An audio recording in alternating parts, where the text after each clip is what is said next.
हो सकते हैं। तीसरी बात, अमित शाह जी वाली बात पे वो खुद ही पलट जाते हैं। और चौथी बात, अब उन्होंने कहा कि मोदी जी ने मुझे एक ढाबे से फोन किया। अरे आरजू जी, मोदी जी के पास मोदी जी है कि ये जो एक क्वेश्चन आता है कि मुसलमान अगर ज्यादा होंगे तो वो नॉन मुस्लिम वर्ल्ड को ओवरटेक कर लेंगे, और इसलिए कहा जाता है कि जो मुसलमान है वो बच्चे भी ज्यादा पैदा करते हैं। वो कहते हैं कि हम अपनी जो उम्मत है और जो अपनी जो मुसलमानों की तादाद बढ़ाएंगे। एक मजदूर जो था वो तरावी पढ़ने के लिए गया, और जब वो तरावी पढ़ के वापस आया तो काफी देर में वापस आया, और उसको वहां पे जो चाइनीज ऑफिसर था उसने उसको डांटा कि जी तुम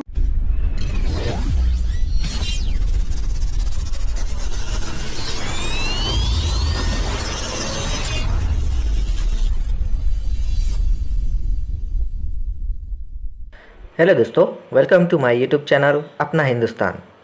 दोस्तों, पाकिस्तान मीडिया बात कर रहा है कि मुस्लिम रिलीजन दुनिया में पॉपुलेशन के हिसाब से सेकंड नंबर पर है, और पाकिस्तानी ये सोचते हैं कि अगर दुनिया में सबसे ज़्यादा तादाद यानी सबसे ज़्यादा पॉपुलेशन मुस्लिम की होगी तो दुनिया पे उनका राज होगा। इस टॉपिक पर पाकिस्तान मीडिया बात कर रहा है। दोस्तों, दूसरी खबर यह है कि चाइना जो पाकिस्तान में डैम बना रहा है उसमें पाकिस्तानी एक वर्कर काम पर लेट पहुंचा। इस वजह से चाइनीज ऑफिसर ने उसे डांटा, और उस वर्कर ने उस चाइनीज ऑफिसर के खिलाफ रिलीजन के खिलाफ बुला करके उसके ऊपर केस कर दिए। दोस्तों, यानी अब पाकिस्तान में चाइना भी सेफ नहीं है। वैसे खुद पाकिस्तानी पाकिस्तान में सेफ नहीं है दोस्तों, तो चाइनीज कहाँ से होंगे। तो चलिए दोस्तों, मिलते हैं नेक्स्ट वीडियो में। जय हिंद।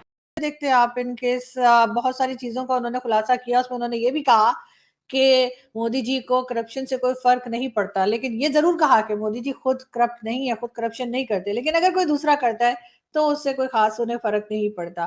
क्या कहेंगे आप? देखिए, आरजू जी, शो पे बुलाने के लिए धन्यवाद। पहले आपको हमारे यहाँ राजनीति को थोड़ा समझना पड़ेगा। आपके यहाँ भी राजनीति ऐसी होती है। देखिए, राजनीति में क्या होता है, there are no permanent friends and enemies. तो क्या होता है कि यहाँ लोग पार्टियां बदलते हैं, किसी कोई नाराज हो जाता है, किसी को टिकट मिलता है, किसी को पोस्टिंग नहीं मिलती, कोई साइडलाइन होता है, कोई कहता है यार तुमने मुझे ये नहीं बताया, तो वो पार्टी बदल देता है। यहाँ कांग्रेस के लोग बीजेपी में आ जाते हैं, बीजेपी के लोग कई बार किसी और पार्टी में चले जाते हैं। तो यहाँ मतलब कहने का मतलब क्या, जो बिल्कुल अपोजिट विचारधारा है उसमें भी लोग निकल जाते हैं। और खासकर जब भी चुनाव का सीजन नजदीक आता है तो ये चीजें निकल निकल के ज्यादा आती है। कहते हैं कि जब बरसात के मौसम में आसमान में बिजलियां गरजती तो मशरूम ज्यादा निकल आते हैं। तो ये बरसात के मौसम का तकाजा है। चुनाव आने वाले हैं, 24 है, मोदी जी आने वाले हैं। देखिए, बीबीसी की डॉक्यूमेंट्रियां आ रही हैं, आपने देखा होगा, बीबीसी की डॉक्यूमेंट्री आ रही है, फिर एक और कंट्रोवर्सी आ गई, फिर कुछ और कंट्रोवर्सी आ गई, अब ये मलिक साहब का इंटरव्यू आ गया। देखिए, पहली बात है कि अगर मलिक साहब को ये इंटरव्यू देना था तो आज 4-5 साल हो गए इस बात को। 5 साल तक मलिक साहब क्यों छुप रहे? उन्हें वो 5 साल पहले इसका खुलासा करना चाहिए था। आज ऐसा कौन सा शुभ मुहूर्त आ गया, ऐसी कौन सी शुभ घड़ी आ गई, आज ही बोल दिया। और ये इन्होंने वायर को बोला। आप ये भी जानते हैं कि वायर की लीनेज कहाँ के, लेफ्ट लीनिंग पब्लिकेशन है वायर। और ठीक है, उनकी अपनी मर्जी, कहीं भी लीनिंग हो सकते हैं। तीसरी बात, अमित शाह जी वाली बात पे वो खुद ही पलट जाते हैं। और चौथी बात, अब उन्होंने कहा कि मोदी जी ने मुझे एक ढाबे से फोन किया। अरे आरजू जी, मोदी जी के पास मोदी जी ने मुझे बड़ी रेपुटेशन खराब कर दी वैसे उन्होंने मोदी जी की कि वो ढाबे से फोन कर रहे थे। ये ना मुझे मैं अपनी हंसी, प्राइम मिनिस्टर ऑफ इंडिया की बात कर रहे हैं, उनकी सिक्योरिटी में कुछ 1000 लोग लगे रहते हैं। उनके साथ जो चलता है 3-4 लेवल रिटेंडेंट का सैटेलाइट सिस्टम चलता है। 4 सैटेलाइटों से वो कनेक्टेड होते हैं। 100% एनक्रिप्टेड सिक्योर लाइन होती है। उनका कम्युनिकेशन जब वो जहाज में हो, 32,000 फुट ऊपर हो, उनका जहाज इतना, सो वहां कम्युनिकेशन चलती है, वहां वीडियो कॉन्फ्रेंसिंग चलती है। आप सोचिए खुद, हमारे प्रधानमंत्री जी एक ढाबे पे जाते हैं, वहां फोन उठाते, कहते भैया एक फोन कर लूं, कहता हाँ ये लो 2 रुपए। फोन उठाया, और ये जो टॉप सीक्रेट बात है, इतनी बड़ी घटना हो गई है, ढाबे पे करते हैं। ये अगर ढाबे पे ऐसी घटना हुई होती तो पहले वो ढाबे वाले ने लीक किया होता, पहले उस ढाबे वाले ने वीडियो बनाया होता। मोदी जी अगर कहीं फोन करे, आपको क्या लगता है, एक फोटो नहीं आती, एक वीडियो नहीं बनता उसका, उस सबसे पहले वो ढाबे वाले ढंडोरा पीटता। और मोदी जी के पास multiple level of communication redundancy है, हाईएस्ट एनक्रिप्शन है, तो आपको लगता है वो कहीं रुक के ढाबे से फोन करेंगे? वो कोई सुमित वीर थोड़ी ना कहीं रुक के फोन करेगा। देखिए जिम कॉर्बेट में सिग्नल भी चलता है, सैटेलाइट फोन भी चलता है, एनक्रिप्शन भी चलता है, सैटेलाइट फोन भी चलता है, माइक्रोवेव भी चलते हैं, हर चीज चलती है वहां पे। ये जो एक क्वेश्चन आता है कि मुसलमान अगर ज्यादा होंगे तो वो नॉन मुस्लिम वर्ल्ड को ओवरटेक कर लेंगे, और इसलिए कहा जाता है कि जो मुसलमान है वो बच्चे भी ज्यादा पैदा करते हैं। वो कहते हैं कि हम अपनी जो उम्मत है और जो अपनी जो मुसलमानों की तादाद बढ़ाएंगे तो वो गलबा कर जाएंगे दूसरों के ऊपर, काफरों के ऊपर। जो so do you think this is a बड़ा रिडिकुलस किस्म का आइडिया है? सिंगापुर हो, बड़े छोटे छोटे मुल्क हैं जिन्होंने बड़ी बड़ी तरक्की की है, तो ये हम इस चीज को क्यों नहीं समझ पा रहे? और पाकिस्तान की आबादी भी देखें, कहा जा रहा है कि आज हमारा सबसे बड़ा प्रॉब्लम ही पॉपुलेशन एक्सप्लोजन है। सो सर, पहले डॉक्टर इश्तियाक साहब और फिर साजिद तारड़ साहब से भी इस पे बात करनी है सर। जी डॉक्टर साहब।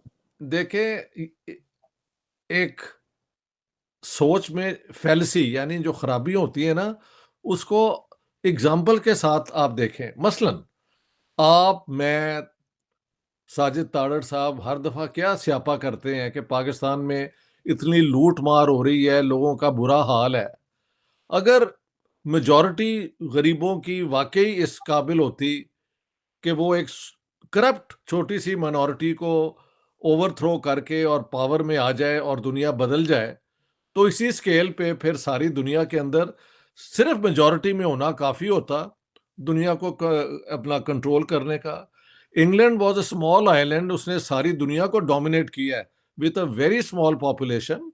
सारे हिंदुस्तान को 55,000 ब्रिटिश वाइट सोल्जर्स और 1100 डिप्टी कमिश्नर से उन्होंने पूरे इंडिया को कमांड किया है।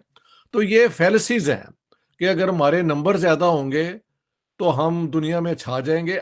फर्स्ट ऑफ ऑल, ये नंबर की गेम जो है वो रिसोर्सेज को किस तरह इस्तेमाल करते हैं उस पर डिपेंड करती है।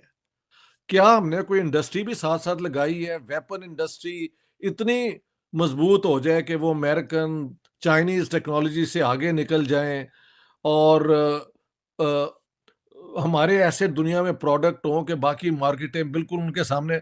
अगर सिर्फ पॉपुलेशन की बुनियाद पे ये सारी दुनिया पे वो क्या कहते हैं छा जाने की सोच रहे हैं, तो बेवकूफ़ों की लिस्ट में इन सब लोगों को आप ऐड कर दें।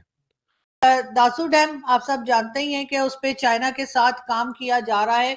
तो जी सुनने में ये आया है, बल्कि यही न्यूज है कि जी दासू डैम पर एक मजदूर जो था वो तरावी पढ़ने के लिए गया, और जब वो तरावी पढ़ के वापस आया तो वो काफी देर में वापस आया, और उसको वहां पे जो चाइनीज ऑफिसर था उसने उसको डांटा कि जी तुम जो है वो काम पर देर में आए हो। और जाहिर है होना तो ये चाहिए, एज अ मुस्लिम हमारा सबसे पहला फर्ज और सबसे पहली इबादत काम ही होनी चाहिए। लेकिन ज्यादातर ये देखने में आया है कि नमाज के नाम पर बहाने करके पाकिस्तानी जो हैं, पाकिस्तान के अंदर जो है उनकी बात कर रही हूँ, लंबी लंबी छुट्टियां ले लेते हैं या वापस ही नहीं आते हैं और 9-11 हो जाते हैं। लेकिन बहरहाल ये मजदूर जब वापस आया तो उसको इसके चाइनीज ऑफिसर ने डांटा कि जी तुम देर में आए हो, और इस किस्म की कोई दोनों के दरमियान बातचीत हुई। और उसके बाद उस मजदूर ने वो चाइनीज ऑफिसर के ऊपर जी तौहीन मजहब का इल्जाम लगा दिया है।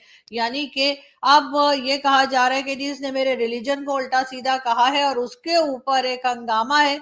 और वहां पर बहुत कोशिश की जा रही है कि जो मैनेजमेंट है वहां की, यानी दासू डैम जहाँ पे काम हो रहा है वो मैनेजमेंट, और उसके साथ साथ पाकिस्तान के जो लोग वहां पे काम कर रहे हैं, जो एडमिनिस्ट्रेशन वहां पे मौजूद है, वो बातचीत करवा सके।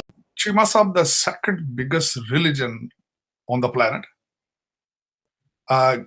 Ottoman Empire के बाद, और सऊदी अरेबिया से एक नेचुरल प्रोडक्ट निकलना जिसमें मेरा मकसद है लोगों का कोई कमाल नहीं, बल्कि उस तेल ने निकल के इनकी और फंडामेंटल्स इनके खराब किए हैं, इस्लाम को भी खराब।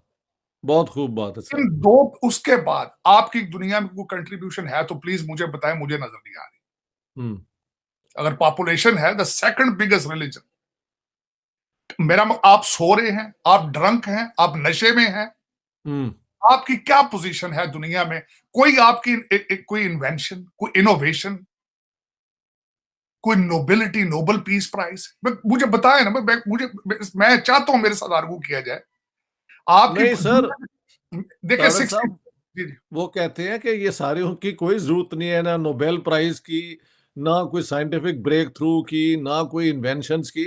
ਅਸੀਂ बेबी प्रोड्यूस करके दुनिया छा जाएंगे, ऐसे तो ਤੁਸੀਂ मैं वो तो बेबी प्रोड्यूस हो रहे ने, देखो मैं तो मजे की गल सुन, लोड शेडिंग हो जाए तो बच्चे ज्यादा पैदा होने शुरू हो जाते, वही ना, कोविड हो गया बच्चे पैदा, क्योंकि एंटरटेनमेंट ही और कोई नहीं है इस तो अलावा। बिल्कुल सही है। They use this thing, baby producing thing, as an entertainment. India की कोई अच्छी फिल्म आ जाए तो मेरा मतलब तब तो जो वो देखें उसको। अब लोड शेडिंग में क्या करें, वो कोविड में घरों में बैठे क्या करें, बच्चे प्रोड्यूस हो रहे हैं।